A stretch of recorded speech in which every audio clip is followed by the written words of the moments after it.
The next section is all about line breaks. Just like hyperlinks, line 15 right here, this text right here, line breaks, can be considered a subheading to H1, a simple sample web page. So let's use the H2 element. Here's my opening H2 and closing H2. We'll say line breaks.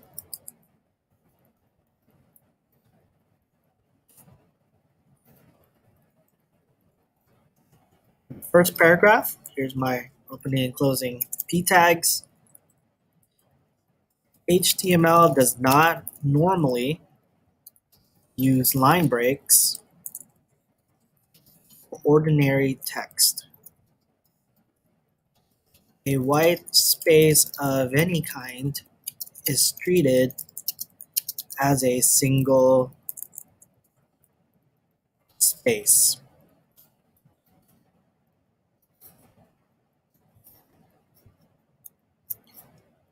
All right, so let me say that again. A white space of any kind is treated as a single space. If I do something like this then, where I add several spaces between the word white and the word space, it looks like this in my code. I'll save that. But when I refresh my preview, I don't have all that space between white and space. The reason for that is because web browsers perform white space collapsing. There are two components to that. When you have two or more spaces, like we did here, between white and space, it will display as one space. And that's exactly what we saw here. We had several spaces between the two words, but it still just collapsed to one space. We're going to get the same thing if we try to do it to where we have two or more lines between elements.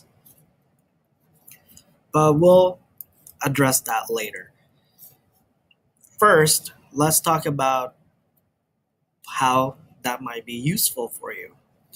It's useful to add white space for the purpose of making HTML code easier to follow.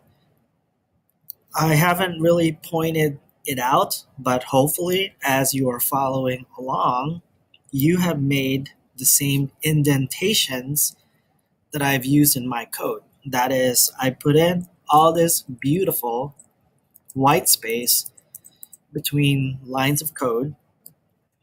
I've even nested, added indentation so that I could easily see how things fit within my code. And all of this is just for the benefit of people. People are the ones who would have to actually work on this code, people like you and me. Now imagine if we didn't have white space. Computers don't need white space. Your web browser, it doesn't need all this white space. In fact, I just told you they're completely ignoring all this extra space because they're just going to collapse that. This page right here, your web browser doesn't care if you present it this way. Now, which one is easier to work with as a person, as a non-computer person? This one or this one? Well, for me, it's a lot easier to work with this. And that's because of white space. This one will preview just the same, even without all that. So to illustrate, let's just try it out. This is the one with no white space, and it previews the same way. The code behind that is this, but it looks just like the other page that has white space in it.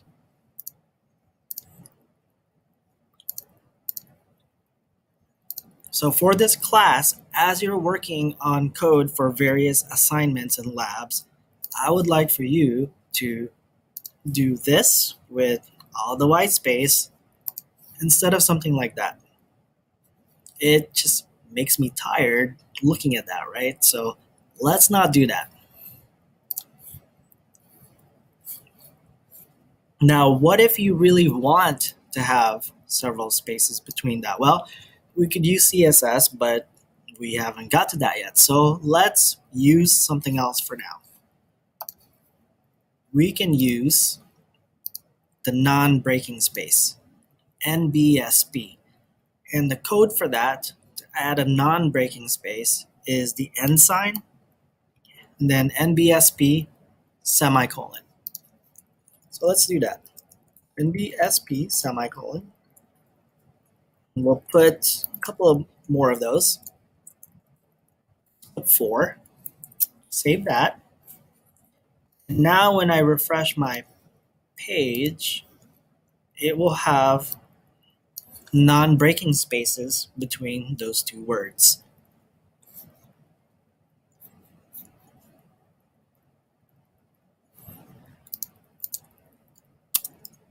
Now to illustrate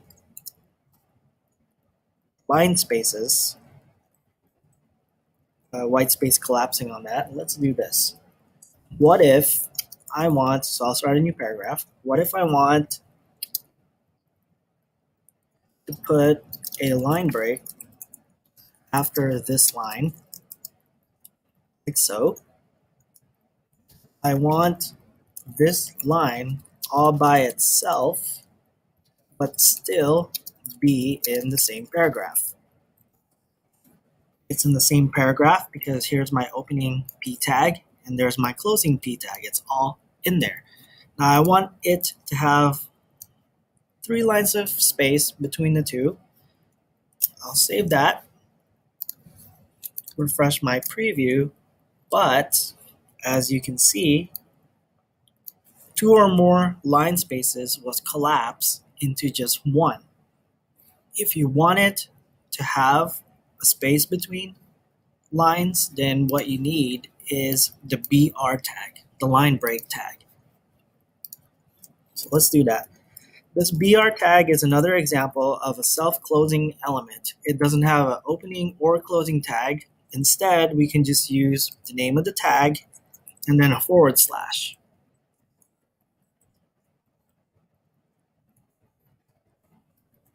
Okay, so there are 4 line breaks now. Save that. Refresh, and now I'm getting line breaks.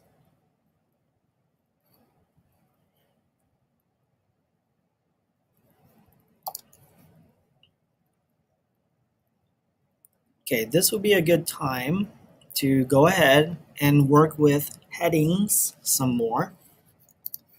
We already did H1 and H2, so a subheading to H2 would be H3.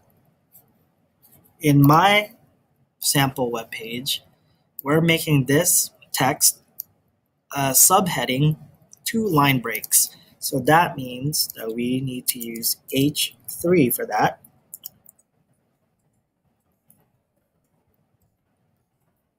Subheading 2 line breaks. Save that and refresh. Now, as you can see from default behavior, as we go down the list of headings, it gets smaller and smaller. H1 is this big, H2 is a little smaller, and then H3 is even smaller.